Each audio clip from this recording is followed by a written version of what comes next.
Hey you guys, it's Peter, and welcome to my channel, Peterisms, where I tell stories of my life and just little things that I have learned as I have grown into the person that I am today. And I'm going to get right in and read the meditations today because I haven't done a video for a couple days. And I think that I'm going to read first from, I'm like catching my breath. I don't know what's going on. Like, I've been running around the living room. Okay.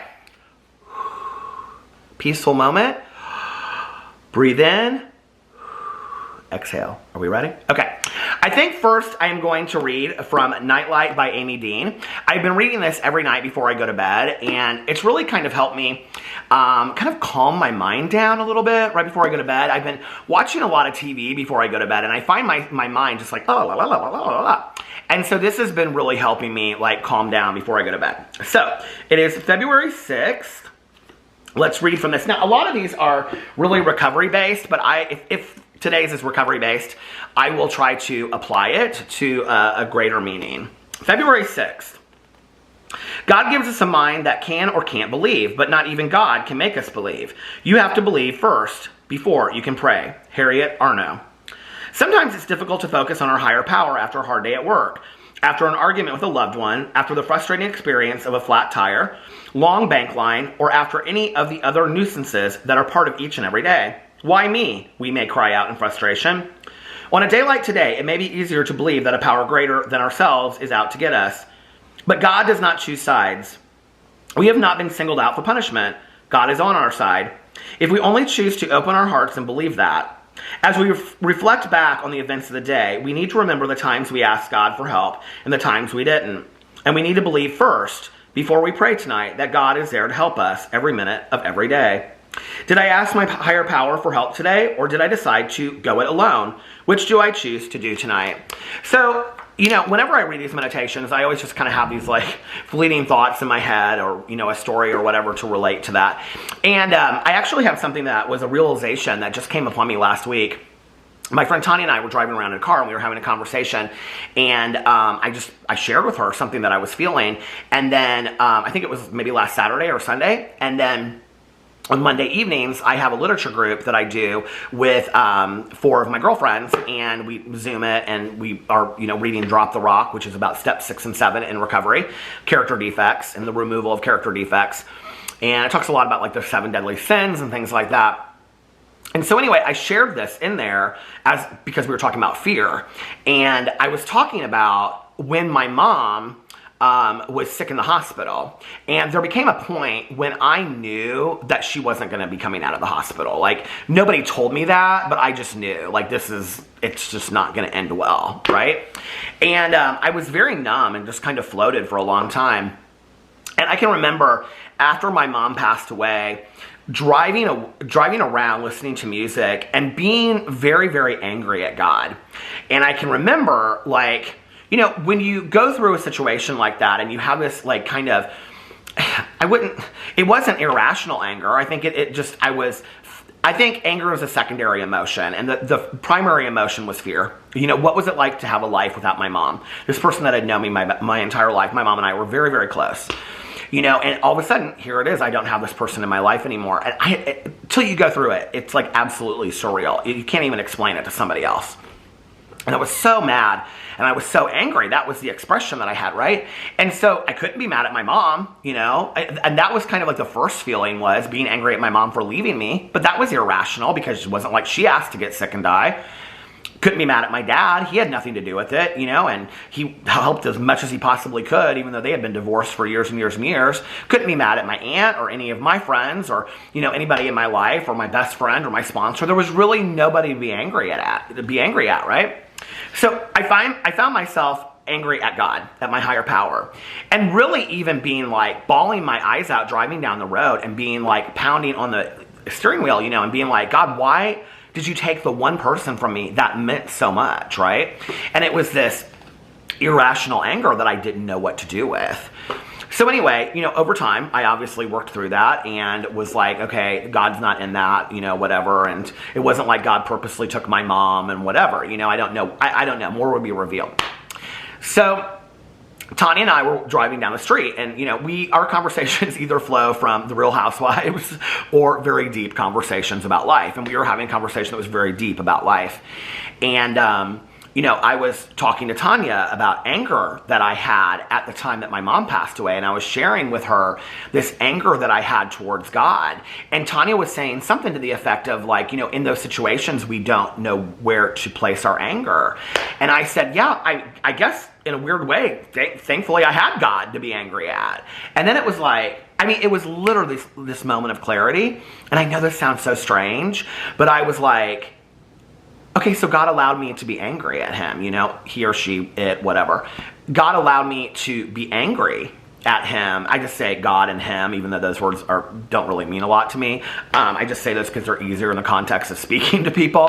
But I was like, in that moment, I was like, wow, God allowed me to be angry at him, you know, and to love somebody so much to say, I will take your anger, you know. And I thought about that. And I know that sounds like a religious thing, but it's not for me. It's a very spiritual thing. Whatever your belief is, what could be the wind, it could be, you know, the universe, whatever. But I was like, that somebody loves you so much that they will allow you to be angry at them because you have no place else to place that anger. And I was like, wow, that's pretty powerful, you know. And I didn't even realize it at the time that there was no place else for me to be angry at, you know. And so it's like, no, I'm not really alone. And I have felt that at moments in my life. I can tell you that, you know, before I was with my husband and I lost my mom, and you know, it was like, you know, when you go through, especially as an only child, and you go through the loss of a parent, it's interesting because everybody tells you, you know, I'm going to call you next week and we're going to go have lunch and blah, blah, blah, whatever, and nobody does. I didn't hear from really anybody except for my closest friends, you know, and who were already in my life on a regular basis anyway. So it's this very lonely feeling that you go through because you go through, you know, this, you know, my mother had been in the hospital for quite some time, and so I went through this having people there all day long at the house, coming here at the house, taking stuff to my mom, you know, being there, reading from, you know, the big book to her, from the Bible or whatever. She had people from her church. She had people from meetings. She had, you know, all kinds of people were coming there. My aunt was there every day. And it was like all of this like mania to absolute silence that quick. And I didn't know what to do with that. I really didn't know what to do with that, you know. And I even kind of became angry at people that said like, we'll go to lunch next week. I mean, people that had been like, I had seen every day for 6 weeks. All of a sudden, I didn't see them at all. And some of them have never heard of from since. You know, and it was very painful for me. And it was very hurtful because I was like, I don't really feel like I have a lot of people. And I have to tell you that I really believe on a deep, deep core level that God put Alex and his family in my life. I really, truly believe that because I had never been part of a big family and always had wanted that. And I believe, like, my mother would be so happy to know, like, Alex's family. Like, Alex's mom and my mom would have gotten along so well. Like, I just sit there sometimes because Alex's mom is so independent and she's always wants to, like, be dancing and doing stuff. And my mother would have eaten that up, right? She would have loved it. And I can just see Alex's mom being like, come on, you're going to stay at my house tonight. And, you know, because there's quite an age difference. There's, like, you know, it was like 15, 20 years age difference between his mom and my mom.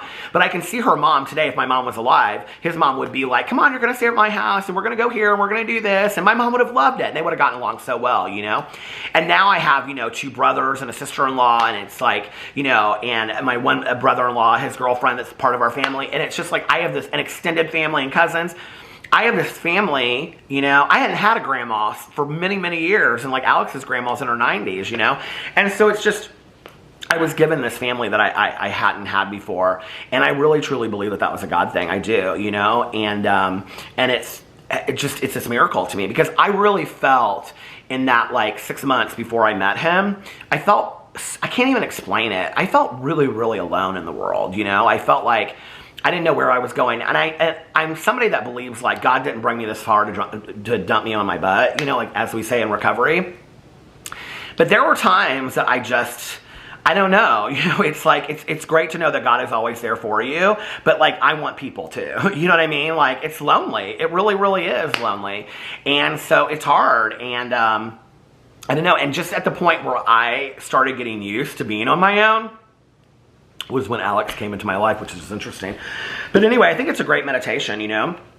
And you have to trust the process. And I think for me, that's it, you know, it's just like trusting the process and knowing that deep down I'm not all alone, you know. And truly, and I mean, this is really how it is. I mean, we come into this world alone and we're going to go out of this world alone. And that was something for me that I think was very, very paramount that I learned through my mother's passing was that we were, you know, I've said this 1,000 times in videos, hundreds of times at least. But that this realization that I had was that you come into this world, you go out of this world, and what you put in the middle is yours to do with it. And that was one of the greatest lessons I learned from going through all of this with my mom, is that, you know, we are very much alone in this world. You know, we have people that are characters that come in and out of that, but we're very, very much alone in this world.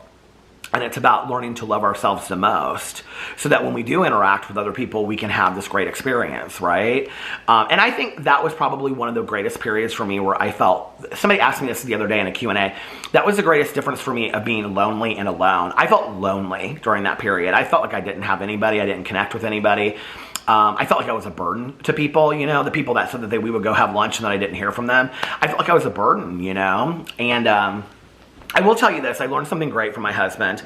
When my aunt passed away, one of her closest friends, they're a couple, was like the second person. I was like the first person at my aunt's house with Caroline, my cousin, and then this was the second person. Actually, we were driving side by side on the way over there. I looked over and she was bawling and I was bawling, and so anyway, they were extremely close friends of my aunt and uncle. And, you know, my husband kept on texting her, like, afterwards because of their love for my aunt, you know. And I wish I had done that with my mom. I wish I had reached out to people and not just waited for them to reach out to me. I wish I had texted people and called people and been like, hey, you said we could go to lunch. Do you want to do that? Because I do think going through that on the other side, having experienced it with other people, we don't know what to say. There's no great book that says, this is how you help somebody grieve. Okay, there just isn't, and these are the rules and whatever. And I think we're so afraid to talk about it, and you're like, oh, that person probably doesn't want to be bothered because they're going through this or grieving and whatever. You know, reach out to that person. If you know somebody that's going through that, reach out to them and say, hey, I'm here. I'm gonna call you every day until you want to do something, you know? I wish I had reached out to people. My husband was very good with that. He like texted people after my aunt passed away that, you know, he had gotten close with and gotten to know through that whole situation, and, you know, like talked to them, and still talks to this woman every once in a while and texts her and stuff. So I think you have to be that person too to reach out to that. I don't know, grieving's hard, you know, it's like, I don't know that you ever master it, but I think you learn as you go. So anyway, great meditation today. I hope that you guys are having a magically amazing Sunday and getting ready for the week, and that you're rejuvenated, refreshed, renewed, and relaxed for the week ahead. Is there another one? Thumbs up for the next upcoming thumbs up for the upcoming week. I love you guys, and I'll see you tomorrow. Bye.